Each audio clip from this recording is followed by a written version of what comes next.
नमस्कार, मैं आपके साथ कहकशा और आप देख रहे हैं टाइम्स एक्सप्रेस।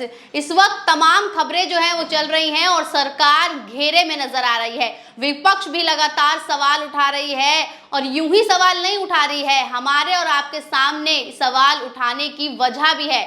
ये वजह है नीट पेपर लीक होना, ये वजह है रेल का हादसा, ये वजह है पुलों का ढहना। जी हाँ, हमने और आपने देखा कि अब तीसरी बार नरेंद्र मोदी प्रधानमंत्री पद पर बैठ गए हैं, लेकिन प्रधानमंत्री बने नरेंद्र मोदी को अभी सिर्फ कुछ ही दिन हुए हैं और इन्हीं कुछ दिनों में 3 बड़े मामले सामने आए हैं। पहला मामला है पेपर लीक का।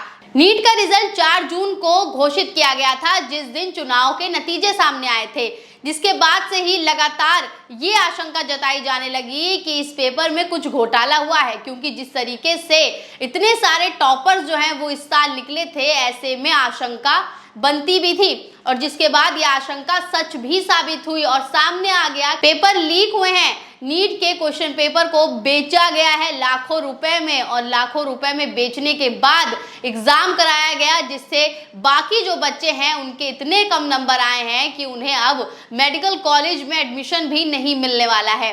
ऐसे में सभी छात्र जो हैं वो लगातार प्रदर्शन कर रहे हैं। दिल्ली के जंतर मंतर पर विद्यार्थियों का प्रदर्शन देखने को मिल रहा है। अभी ये भी खबर सामने आई है कि पेपर लीक मामले में कुछ लोग गिरफ्तार भी हुए हैं। इसके अलावा एक स्टूडेंट ऐसा है जिससे क्वेश्चन पेपर रटाया गया था, जिससे पैसे लिए गए थे और उस स्टूडेंट ने ये आरोप जो है वो कबूला भी है। इसके अलावा दूसरा मामला है रेल हादसा। अब रेल हादसा हुआ है जिसमें कई लोगों की जानें गई हैं, लेकिन इस पर भी सरकार चुप्पी साधे बैठी हुई है।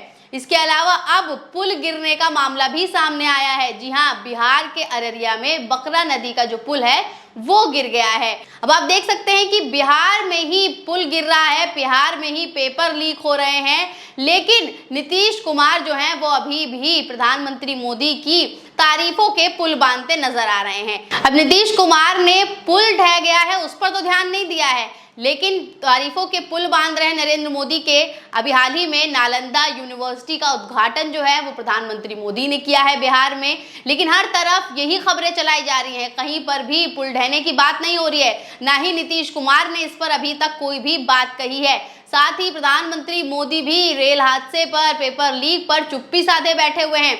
अब हम आपको खबर बताते हैं जिसमें साफ तौर पर दिया हुआ है कि कब कब पुल गिरे हैं, वो भी सिर्फ और सिर्फ बिहार की बात हम करने वाले हैं, क्योंकि बिहार के ये मामले जो हैं वो कई ज़्यादा बढ़ते नजर आ रहे हैं। अब आज तक की एक खबर है उसमें बता देते हैं, साफ तौर पर लिखा हुआ है कि 12 करोड़ की लागत में ये पुल बनाया गया था। अब आप खुद देख लीजिए, जिस तरीके से वीडियो में देखने को मिल रहा है ये पुल गिर रहा है, ऐसे में क्या सच में 12 करोड़ रुपए इस पुल को बनाने में लगे हुए हैं? अब ये आज तक की खबर है जिसमें साफ तौर पर लिखा हुआ है कि मिली जानकारी के अनुसार सिकटी प्रखंड स्थित बकरा नदी पर 12 करोड़ की लागत में पडरिया पुल का निर्माण किया गया था, लेकिन मंगलवार को पुल के 3 पिलर नदी में धंस गए और पुल गिर गया। पुल निर्माण करने वाली एजेंसी के लोग मौके पर पहुंच गए और प्रशासन की टीम भी आ गई। अब लिखा हुआ है कि 12 करोड़ की लागत वाली करीब 100 मीटर का ये पुल था और इसका उद्घाटन भी नहीं हुआ था, पूरी तरह से कंप्लीट भी नहीं था, यानी कि उद्घाटन भी नहीं हुआ है, पुल पूरी तरीके से बना भी नहीं है। और उससे पहले ही देखिए इसका क्या हाल हो गया है। इस पर नितिन गडकरी ने ट्वीट भी किया। अभी तक तो वैसे भाजपा की तरफ से किसी का ट्वीट सामने नहीं आया, लेकिन नितिन गडकरी ने ट्वीट करके ये जो हादसा है ये सिर्फ बिहार सरकार के पाले में डाल दिया। तो नितिन गडकरी ने अपने ट्वीट में लिखा कि बिहार के अररिया में दुर्घटनाग्रस्त पुलिया का निर्माण केंद्रीय सड़क परिवहन मंत्रालय के अंतर्गत नहीं हुआ है। बिहार सरकार के ग्रामीण विकास मंत्रालय के अंतर्गत इसका काम चल रहा था। यानी नितिन गडकरी ने अपना पाला साफ कर लिया, अपना पलड़ा झाड़ लिया कि ये केंद्रीय सड़क परिवहन के द्वारा नहीं बनाया जा रहा था, बल्कि बिहार सड़क परिवहन के द्वारा बनाया जा रहा था। तो इसमें जो भी गलती हुई ये बिहार की तरफ से ही हुई है। अब आपको बता दें कि ये पहला मौका नहीं है, इससे पहले भी कई पुल गिरे हैं। इस खबर में साफ तौर पर लिखा हुआ है, देखिए पुल गिरने का सिलसिला थम नहीं रहा है। पिछले साल ही जून में सुल्तानगंज में गंगा नदी पर बना पुल गिर गया था। इसके बाद इस साल मार्च में सुपौल में कोसी नदी पर बन रहा पुल गिर गया और जिसमें मजदूरों की मौत भी हो गई थी। और उसके बाद अररिया के सिकटी में बकरा नदी पर बना पुल ध्वस्त हो गया है। 600 करोड़ में पुल बना है, 1700 करोड़ उसकी लागत बढ़ा दी गई। उसके बाद 2022 में पुल गिर गया, यानी कि 600 करोड़ पहले लागत थी, फिर 1700 करोड़ कर दी गई, लेकिन ये पुल 2022 में गिर गया। तो नितिन गडकरी के इस ट्वीट से साफ हो गया कि नितिन गडकरी ने अपना पलड़ा इस पर झाड़ लिया है। आपको और ट्वीट दिखाते हैं जिसमें क्या कुछ लिखा हुआ है। ये देखिए, जर्नलिस्ट हैं जैकी यादव, इन्होंने लिखा हुआ है कि बिहार की जनता को कब समझ में आएगा कि जिसे वोट करो उसका कान पकड़कर एक एक पाई का हिसाब भी लो। आखिर बिहार की जनता किन मुद्दों पर वोट देती है? रोजगार पर अगर हाँ तो देश विदेश में क्यों नौकरी के लिए जाते हैं? विकास पर अगर हाँ तो आए दिन बनने से पहले ही पुल क्यों टूट जाते हैं? स्वास्थ्य पर अगर हाँ तो बेहतर इलाज के लिए अन्य राज्यों में क्यों जाना पड़ता है?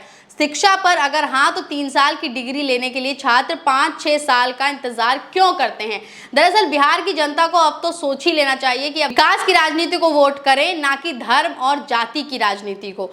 तो जैकी यादव ये कह रहे हैं कि अगर बिहार की जनता इन मुद्दों पर ध्यान देगी और अपनी सरकार से सवाल करेगी कि आखिर पुल लगातार क्यों गिर रहे हैं, क्यों घोटालेबाजी हो रही है, तो शायद सरकार के भी कान खड़े हो सकते हैं। अब हंसराज मीना है, इन्होंने ट्वीट कर लिखा है कि राज्य बिहार, बकरा नदी अररिया, सरकार बीजेपी प्लस जेडीयू, पुल की लागत 12 करोड़ और गिरने का कारण भ्रष्टाचार। तो भ्रष्टाचार यहाँ पर साफ तौर पर दिखाई भी दे रहा है। अब ये कहा जा रहा है कि इस्तीफा किसका लिया जाएगा, क्योंकि ना तो रेल मंत्री का इस्तीफा लिया जा रहा है, ना ही शिक्षा मंत्री का इस्तीफा लिया जा रहा है, और ना ही अब रोड परिवहन मंत्री का इस्तीफा जो है वो लिया जा रहा है। क्योंकि इससे पहले प्रधानमंत्री नरेंद्र मोदी कुछ भी होने पर इस्तीफा मांग लेते थे। आप खुद ये वीडियो देख लीजिए और इस वीडियो में सुन लीजिए किस तरीके से नरेंद्र मोदी इस्तीफा मांगते हुए नजर आ रहे हैं। क्योंकि चुनाव के दिनों में गिरा ताकि पता चले कि आपने कैसी सरकार चलाई है। इसलिए भगवान ने लोगों को संदेश दिया है कि आज ये ब्रिज टूटा, कल ये पूरा बंगाल ऐसे ही खत्म कर देगी, इसको बचाओ, ये भगवान ने संदेश भेजा। लेकिन अब किसका इस्तीफा लिया जाएगा, ये बड़ी बात है। बने रहिए टाइम्स एक्सप्रेस के साथ। धन्यवाद।